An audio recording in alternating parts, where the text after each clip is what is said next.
ओम शांति। आज की अव्यक्त मुरली से हमने पॉइंट उठाया है कि विश्व की आत्माओं को दुखों से छुड़ाने के लिए मनसा सेवा को बढ़ाओ, संपन्न और संपूर्ण बनो। अब बाबा हम बच्चों से कहते हैं कि बच्चे, आपका उत्तरदायित्व ज़्यादा है। आप इस संसार की सामान्य या साधारण आत्माओं के जैसे नहीं हो कि आप आए हो इस दुनिया में और ऐसे ही चले जाना है। नहीं, हम इस धरा पर आए तो हैं, परंतु सतयुग की राज्य की स्थापना करने आए हैं। हम बाबा से अपनी पढ़ाई पढ़ रहे हैं, 16 कला संपूर्ण बनने की, देवी देवता बनने की। तो जब बाबा हमें पढ़ाई पढ़ा रहा है, बाबा ने हमें विशेष रूप से चुना है। कोई भी आत्मा जो स्पिरिचुअल है, जो ज्ञान में है, वो ये ना कहे कि हमने ज्ञान को चुना है, हमें बाबा का परिचय मिला है। नहीं, बाबा ने स्वयं हमें चुना है, क्योंकि सृष्टि का जो 5000 सालों का ड्रामा है, उसमें हमने पहले भी ज्ञान लिया था बाबा का। हमने पहले भी यही पार्ट प्ले किया था। तो बाबा अब फिर से अपने उन्हीं बच्चों को चुन रहा है। और यदि हमें बाबा ने चुना है, तो आप अपने आप को ना साधारण समझिए, ना आपके उत्तरदायित्व साधारण है। अब आप विशेष आत्मा हैं और आपका उत्तरदायित्व भी बहुत विशेष है।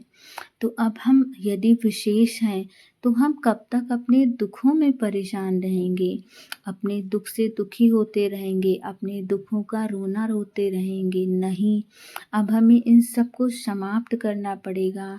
और वो सारी चीज़ें समाप्त हो जाएंगी यदि हम निरंतर बाबा की याद में रहेंगे। तो हमारे दुख तो स्वतः समाप्त होते जाएंगे।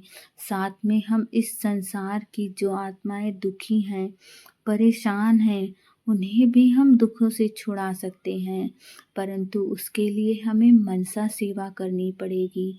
बाबा कहते हैं कि बच्चे, जितनी बार अब इस धरा को सकाश देते हो, बाबा की दिव्य शक्तियाँ अपने में इमर्ज करके इस धरा पर प्रवाहित करते हो, इस संसार को शुभ भावना देते हो, सकाश देते हो, उतना अधिक बार इस संसार की आत्माएं अपने आप के दुखों से मुक्त होती जाती हैं और स्वयं को ना जाने किस रीजन से, किस कारण से शक्तिशाली अनुभव करती हैं। परंतु उन्हें तो नहीं पता है कि वो किस कारण से शक्तिशाली अनुभव कर सकती हैं। लेकिन हम बच्चों को पता है कि हम जितना ज़्यादा इस पृथ्वी को सकाश देंगे, इस संसार में शुभ भावनाएं फैलाएंगे, जितना हमारा आभा मंडल शक्तिशाली होगा, उतना ज़्यादा इस संसार में वो हमारा शक्तिशाली आभा मंडल का वाइब्रेशन फैलेगा और इस संसार का कल्याण होगा। इस संसार की समस्त आत्माएं सुखों को अनुभव करेंगी, लेकिन वो सुखों को इसीलिए अनुभव करेंगी क्योंकि हमने अपनी अवस्था शक्तिशाली बनाई है। हम अपनी अवस्था शक्तिशाली बना करके इस संसार में उस शक्ति को प्रवाहित कर रहे हैं, जिससे इस संसार की हर एक आत्मा तक हमारी शक्ति पहुंच रही है और वो आत्मा स्वयं को अच्छा अनुभव कर रही है। वो आत्मा अथाह दुखों में होते हुए भी कुछ एक क्षण अच्छा अनुभव कर पा रही है।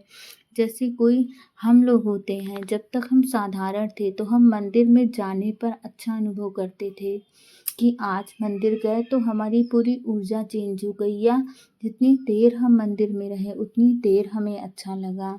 वो ऐसा क्यों? क्योंकि वो उस मंदिर की ऊर्जा है। हमारी ऊर्जा पर उस मंदिर की ऊर्जा ज़्यादा भारी पड़ी और जो हमारे लो वाइब्रेशन थे, वहाँ पर हमारे वो लो वाइब्रेशन दब गए और मंदिर की ऊर्जा हमसे ज़्यादा शक्तिशाली थी, जिसने हमें अच्छा अनुभव करवाया। तो हम ही तो वो देवी देवता हैं जो आज मूर्तियों के रूप में उस मंदिर में विराजमान हैं।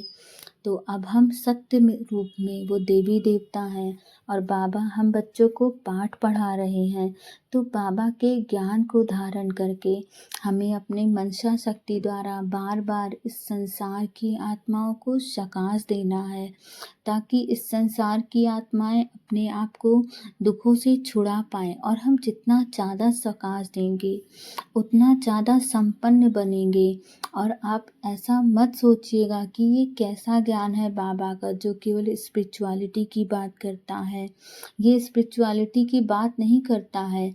जब आप इस संसार को सकाश देते हो तो बाबा का ज्ञान इस संसार के जो स्थूल धन है वो आपके पीछे पीछे परछाई बना कर लाएगा। आपको बहुत अधिक प्रयास करने की आवश्यकता नहीं पड़ेगी, परंतु आपको आवश्यकता इसी बात की है कि आप इस संसार को सकाश दीजिए।